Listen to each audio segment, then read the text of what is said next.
അപ്പോൾ കഴിഞ്ഞ ദിവസം നമ്മൾ മൈസൂർ വരെ ഒന്ന് വന്നതാണ്. നമ്മൾ മൈസൂർ എപ്പോഴും വരുമ്പോഴത്തേക്കും ഗുരു സ്ട്രീറ്റിലാണ് നമ്മൾ റൂം എടുക്കുന്നത്. നമ്മൾ ഇത്തവണ അങ്ങനെ തന്നെയാണ് എടുത്തത്. പക്ഷെ നമ്മൾ നൈറ്റൊക്കെ ഒന്ന് ചുമ്മാ നടക്കാൻ വേണ്ടി ഇറങ്ങി കഴിഞ്ഞപ്പോഴത്തേക്കും അവിടെ ഒരു മാർക്കറ്റ് കയറുക, മുഴുവൻ പൂ മാർക്കറ്റാണ്. ഒത്തിരി പൂക്കളുണ്ട് അവിടെ. നമ്മൾ എന്താ പറയുന്ന, അധികം വിലക്കുറവിലാണ് നമുക്കവിടെ മൈസൂർ വന്നിട്ട് പൂ കിട്ടുന്നത്. അവിടെ പൂന്തോട്ടം ഉണ്ടെന്ന് തോന്നുന്നു, പക്ഷെ എനിക്കറിയില്ല, കാണുമായിരിക്കാം. എന്തായാലും അടിപൊളി തന്നെയായിരുന്നു. കാര്യം അത്യാവശ്യം നല്ല വിലയ്ക്കൊന്നുമല്ല, ഒരു മീഡിയം റേറ്റിന്.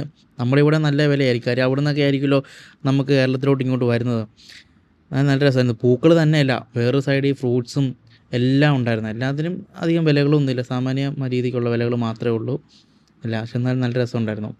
അത് നമ്മൾ രാത്രി റൂമിൽ നിന്ന് നമ്മൾ നോക്കുമ്പോൾ തന്നെ ആദ്യമായിട്ടാണ് നമ്മൾ ഈ കാണുന്നത് തന്നെ. ഈ സമയത്ത് ആ സമയത്ത് നമ്മൾ എണീക്കുന്നല്ല, രാവിലെ എണീറ്റപ്പോൾ കണ്ടില്ലേ, ഫുള്ള് പൂവെല്ലാം വഴി കൂടെ വെച്ചിട്ടുണ്ട്, ഇഷ്ടം പോലെ.